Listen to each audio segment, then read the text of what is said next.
Arthur's Family Truth. The night everything changed, my son stood in my doorway holding a glass of water and two small white pills. "Your vitamins," he said, same gentle voice, same routine. Every night for months, I put them in my mouth, took a sip of water, and this time I didn't swallow. A few minutes later, when he thought I was asleep, I heard him in the hallway. "Give it a few more weeks," he said quietly. She's already getting confused. In that moment, I realized something I never thought possible. The person I trusted most in this world wasn't helping me. Something about the way he said it didn't sound like concern. It sounded like a plan. I'm Roy Calloway, 64 years old. I spent 30 years as a structural engineer, the kind of job where mistakes can cost lives. I raised one son, I buried my wife. And I've never been the kind of man who misses what's right in front of him. But what I discovered that night and in the weeks that followed shook me harder than anything I'd ever dealt with on a job site. My wife Patricia passed 3 years ago, lung cancer. We had 38 years together. One year she was gardening in the backyard, complaining about the soil. The next year I was sitting beside a hospital bed watching a monitor count down what was left. After the funeral, the house went quiet in a way I didn't expect. Not painful exactly, more like everything was slightly out of alignment. Every room felt like it was built for 2 people, and now only had 1. My son Scott started coming around more after that. At first it was weekends. He'd help with yard work, fix whatever needed fixing, stay for dinner. He's a real estate broker, talks well, moves well. People trust him quickly. Patricia used to say he got that from me. I'm not so sure anymore. After about 6 months, Scott brought his wife Diane over for dinner. Diane works in marketing for a tech company downtown, always put together, precise in the way she speaks, precise in the way she watches a room. That evening, after we finished eating, Scott cleared his throat and said they'd been thinking about something. They wanted to move in, temporarily, he said. The market was tough. They were between places, and it would mean someone was around in case I needed anything. I told him I didn't need anything. He reached across the table and squeezed my arm, said it wasn't about that, it was about family. He'd feel better knowing I wasn't alone out there. I thought about the empty rooms upstairs. I thought about Patricia's reading chair sitting in the corner with nobody in it. I said yes. That was probably my first mistake, but honestly, I'd make it again. You don't expect your kid to use your loneliness against you. The first few months were fine. The house had noise again, footsteps overhead, coffee in the morning, someone to eat dinner with. I got used to it faster than I expected. Then Scott brought home the vitamins. One evening after dinner, he walked in from the garage holding a small orange plastic bottle. Said he'd picked them up at the pharmacy. Memory support supplements. Good for men my age, he explained. Preventative. Nothing wrong with me, just smart to get ahead of things. I looked at the bottle. 2 small white tablets. I'm an engineer. I spent my career checking whether things were what they were supposed to be, but I took those pills without question. Because it was Scott handing them to me. You don't run a stress test on your own kid. Every night around 10, he'd knock on my bedroom door.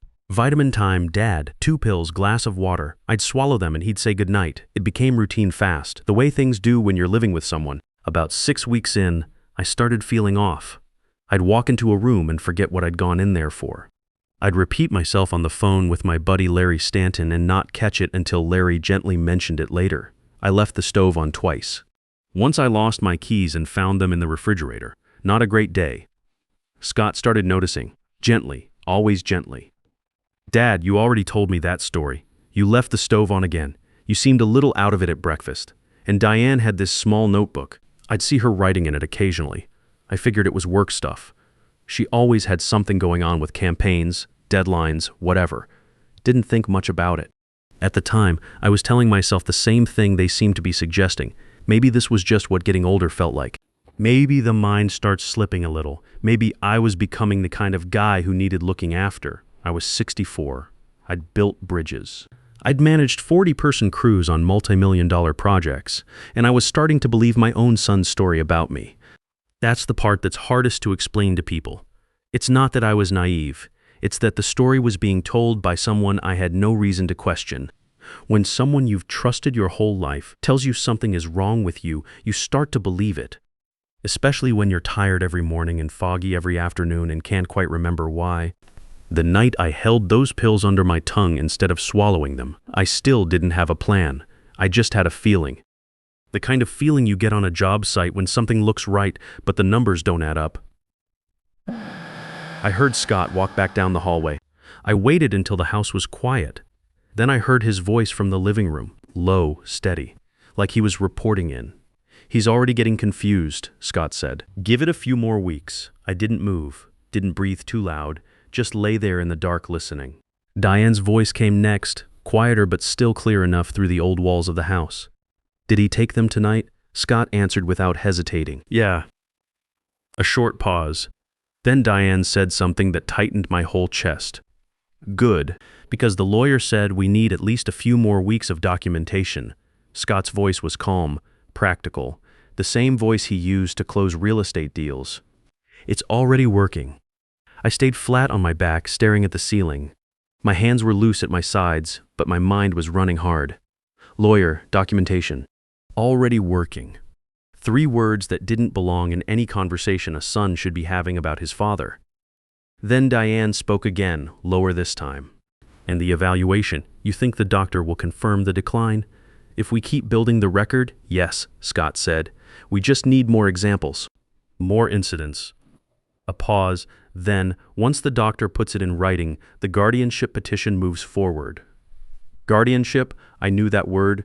I'd heard it in the context of elderly neighbors, of people who couldn't manage their affairs anymore. A court steps in, appoints someone, usually family, to control finances, property, medical decisions, everything. Scott continued, and his voice had the easy confidence of someone who believed they were completely alone. "After that, we can move him somewhere comfortable. Assisted living." "And then we list the house," Diane said. "The market's still strong." Scott said, "That's why we can't wait too long." Their footsteps moved toward the bedroom. A door clicked shut. The house went quiet again. I lay there for a long time. The 2 pills were still in my hand. I walked to the bathroom, turned on the light above the sink, and looked at them under the bulb. Small, white, round, slightly chalky. I'd taken vitamins before, calcium, fish oil. These didn't look like any of them. There was a faint code pressed into one side that I couldn't read without my glasses. I folded them into a tissue and put them in the drawer of my nightstand. Sleep didn't come. Instead, I did what I always do when something doesn't add up. I started building the sequence from the beginning. Scott moving in.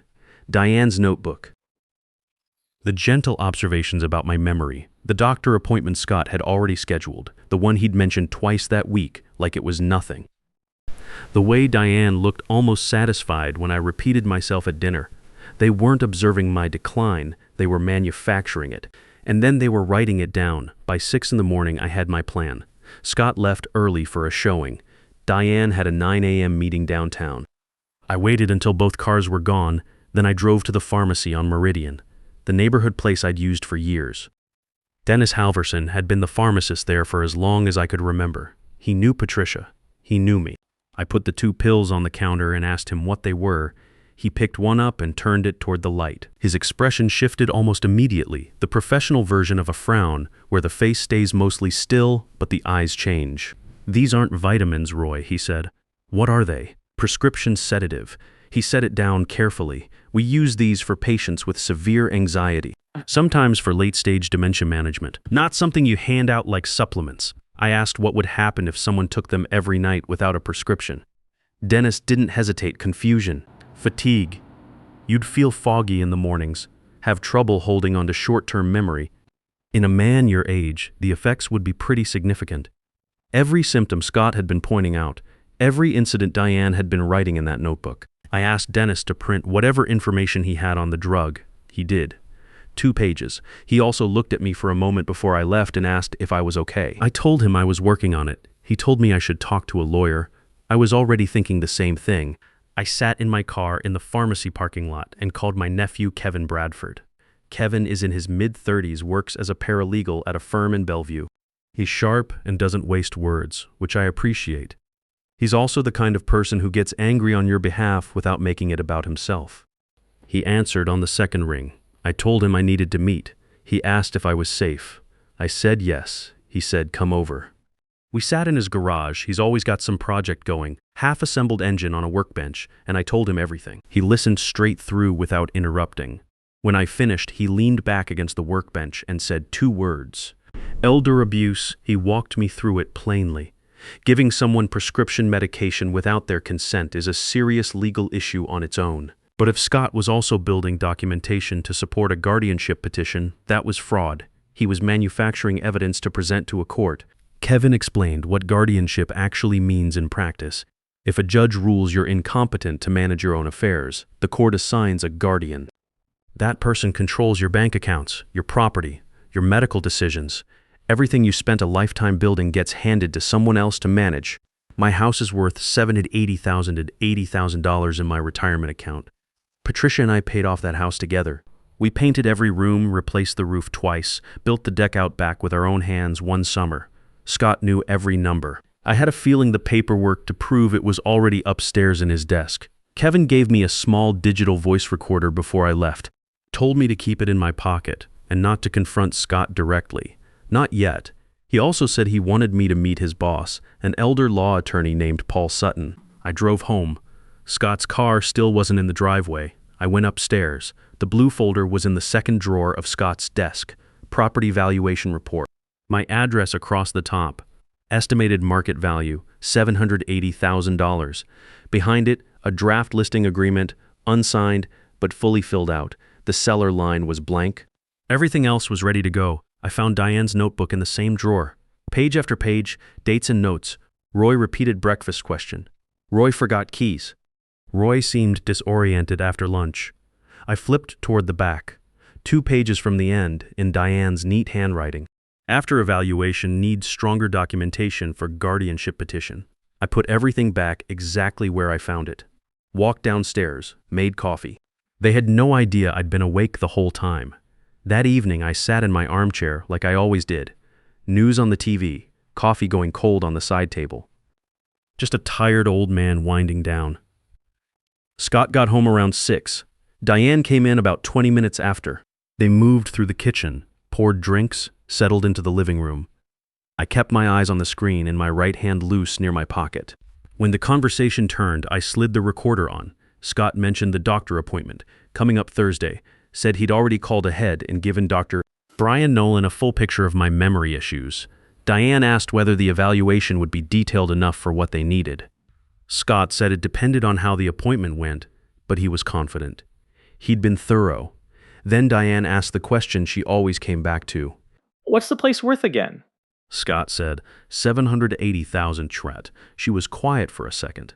Then, and once guardianship is approved, Scott finished it for her. We move him somewhere comfortable, then we list. Diane said the market was still strong. Scott said that's exactly why the timing mattered. I kept my face flat, looked at the TV like I was watching a weather report. Scott glanced over at me. I'd gotten good at the expression by then, slightly unfocused, a little slow. He turned back to Diane and said quietly, "He doesn't suspect anything." Diane said, "Those pills are really working then." I waited another 3 minutes. Then I clicked the recorder off. That night, Scott knocked on my door the same as always. Vitamin time, Dad. Same orange bottle. Same 2 pills. Same glass of water. I took them, put them in my mouth, watched him nod with satisfaction, watched him leave. Then I walked to the bathroom and spit them into my palm. I looked at myself in the mirror for a moment. I didn't look like a man losing his mind. I looked like a man who was angry and keeping it contained, which is something I'd had practice at over the years. Thursday came. Scott drove me to the clinic. He was relaxed in the car, almost cheerful. Made small talk about a property he was closing on. Asked me if I'd eaten breakfast. Told me the appointment was nothing to worry about. Dr. Brian Nolan turned out to be a calm, straightforward man in his 50s. He ran through the standard cognitive screening, date, city, 3 words to remember, count backward from 100 by 7s. He asked me how I felt my memory had been. I told him I'd had some foggy mornings. Scott jumped in immediately with examples, repeated questions, forgotten tasks, confused afternoons. Dr. Nolan listened, then raised a hand and said he'd like to hear directly from me. I answered everything he asked, slowly but correctly. I got every word, every number. At the end, Scott leaned forward and asked the question he'd brought me there for. "Doctor, could this be early dementia?" Dr. Nolan looked at his notes. Then he looked at me.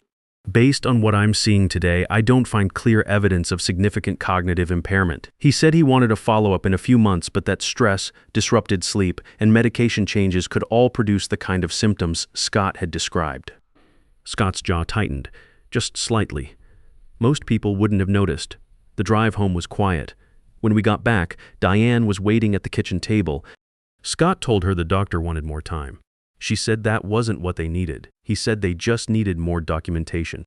Neither of them noticed I was still in the hallway taking off my jacket. I met with Paul Sutton 2 days later. Kevin sat in on the meeting. Paul's office was clean and direct, no clutter, no unnecessary furniture, the kind of space that belongs to someone who doesn't waste time. He reviewed the guardianship petition process, listened to the recording, looked over the pharmacy printout and Dennis's medication notes. When the recording got to the part where Diane said those pills are really working then, Paul paused it, made a note, kept his expression even. When it was done, he said, "This demonstrates intent. That's significant." He explained what we were dealing with. To obtain guardianship, Scott would need to convince a court that I was genuinely incapable of managing my own affairs. The medical evaluation hadn't given him what he needed, so he'd keep building the behavioral record, more incidents, more observations, more pages in Diane's notebook, until he had enough to file. And once he filed, the court would schedule a hearing. Both sides would present evidence. Paul said the burden of proof is on them. They have to convince a judge. We just have to create reasonable doubt, and with what you've brought me, we can do considerably more than that. He told me to keep pretending I didn't know anything. Keep performing. Let Scott believe the pills were working and the plan was on track. Every day he stayed confident was another day he might say something useful. I kept the recorder in my pocket for the next 3 weeks. I got 4 more recordings. Scott on the phone with someone I never identified talking about timelines and the retirement account. Diane reading a section of her notebook aloud to Scott, going over the list of incidents for the lawyer. Scott saying they needed one more strong episode before the filing, something the doctor would find hard to ignore. Then the certified letter arrived. I was at the kitchen table when the mail came. Thick envelope, county court seal in the corner. I opened it and read it twice. Petition for guardianship of Roy Calloway grounds, cognitive decline and inability to manage personal and financial affairs. Attached were Scott's written statements, Diane's documented incidents, a summary of the doctor visit worded to emphasize the concerns Scott had raised rather than the evaluation results. The whole manufactured story, formatted in legal language and submitted to a court. I called Kevin. He called Paul. We had a meeting that afternoon. Paul looked over the petition, then looked at me. Good, he said. Now we respond. The hearing was 3 weeks after the petition was filed. Scott walked into that courtroom looking like a man who'd already won. Dark suit, good posture, the easy confidence of someone who'd spent years closing deals in front of skeptical buyers. He sat at his table with his lawyer and Diane and arranged his papers like he was setting up for a presentation he'd given 100 times. I sat across from them with Paul and Kevin. Scott's lawyer opened calmly. Told the judge that Scott Lewis, he kept saying Lewis instead of Calloway, which was Diane's maiden name, habit bleeding into the paperwork, and Paul caught it, was a devoted son who had grown deeply concerned about his father's deteriorating mental state. He walked through the documented incidents, the repeated questions, the forgotten tasks, the confused afternoons. He submitted Diane's notebook into evidence. He referenced the doctor visit and framed Dr. Nolan's request for a follow-up as confirmation that something was wrong rather than the inconclusive result it actually was. Then Scott took the stand. I'll give him credit. He was good. Measured voice, genuine-sounding worry, the right pauses in the right places. He talked about moving in to help out after Patricia died. He talked about watching me decline month by month. He said he loved his father and only wanted what was best for him. He looked at the judge when he said it, not at me. The judge listened, made notes. Then she looked at our table. Paul stood up. He placed the recorder on the table in front of him. Scott's lawyer immediately objected, authentication concerns, improper disclosure. Paul explained evenly that I had recorded the conversations in my own home, that the recordings were continuous and unedited, and that he was prepared to provide full metadata from the device. The judge overruled the objection and told him to proceed. Paul pressed play. Scott's voice came through the small speaker clearly enough that the whole room could follow it. He's already getting confused. Give it a few more weeks. Then Diane. Did he take them tonight, Scott? Yeah.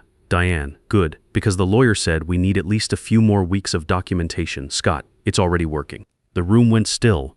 I watched Scott's face. The confidence drained out of it in real time. Not all at once, but steadily.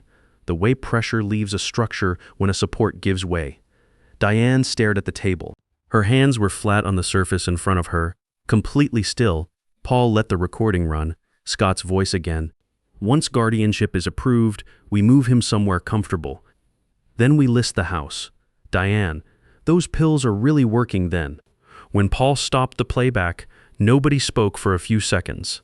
The judge looked at Scott over the top of her reading glasses. Her expression hadn't changed much, but her pen had stopped moving. Mr. Calloway, she said, would you like to explain what we just heard? Scott's lawyer leaned in and whispered something. Scott straightened up and said the recording was taken out of context. They were discussing future care options, planning ahead. The judge looked at him for a moment, then she looked at Paul.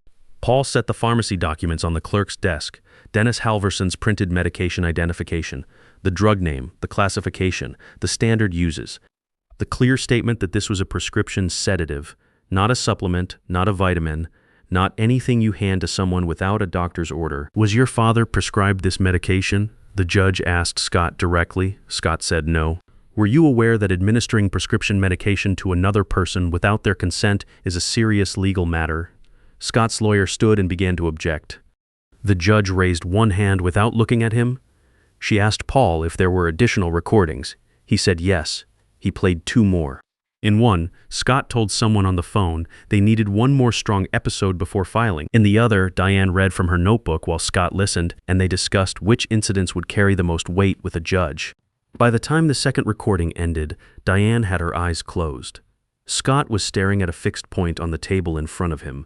The judge set down her pen. The petition for guardianship is denied. She said it the same way she might announce a recess, flat and final, no drama needed. Furthermore, I'm referring this matter to the district attorney's office for review of potential elder abuse charges. This court takes seriously any attempt to manufacture evidence in a guardianship proceeding. We are adjourned. The gavel came down once. Scott didn't look at me when we filed out. In the hallway outside the courtroom, I told Kevin and Paul I needed a minute. They gave me one. I stood near a window looking out at the parking lot. Gray Seattle sky. Normal Tuesday afternoon for everyone out there. Scott found me anyway. He came over without Diane, hands in his pockets, looking like he hadn't slept. He said he was sorry. Said he'd gotten into some bad investments, owed money to people he shouldn't have borrowed from, panicked. Said he told himself it wasn't that bad, that I'd be taken care of, that it wasn't really hurting anyone. I let him finish. Then I told him I'd already forgiven him, not because what he did was acceptable, but because carrying that kind of anger around is bad for your health. And I'd had enough things go wrong with my health recently.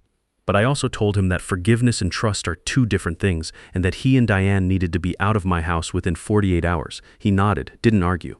Walked back to where Diane was waiting, and they left together without looking back. I gave them 2 days. They took most of their things and left the rest. A moving company picked up the last boxes a week later. The day after they left, I walked through every room in that house slowly. The living room where Patricia used to read, the kitchen where we'd had 38 years of ordinary mornings. The back deck we built together one summer with wood we hauled ourselves. Still mine, I'm still in Seattle, still in that house. I'm not going anywhere. What I will tell you, and I mean this for any man my age reading this, is that elder abuse doesn't always come from strangers. It doesn't always look like theft or neglect. Sometimes it looks like your kid standing in your doorway with a glass of water and a smile, telling you he's just looking out for you. If something feels off, trust that. Get the pills checked. Call a lawyer. Talk to someone outside the house. I built my career on one principle. If the numbers don't add up, something is wrong. Doesn't matter how solid everything looks from the outside. That principle saved my house.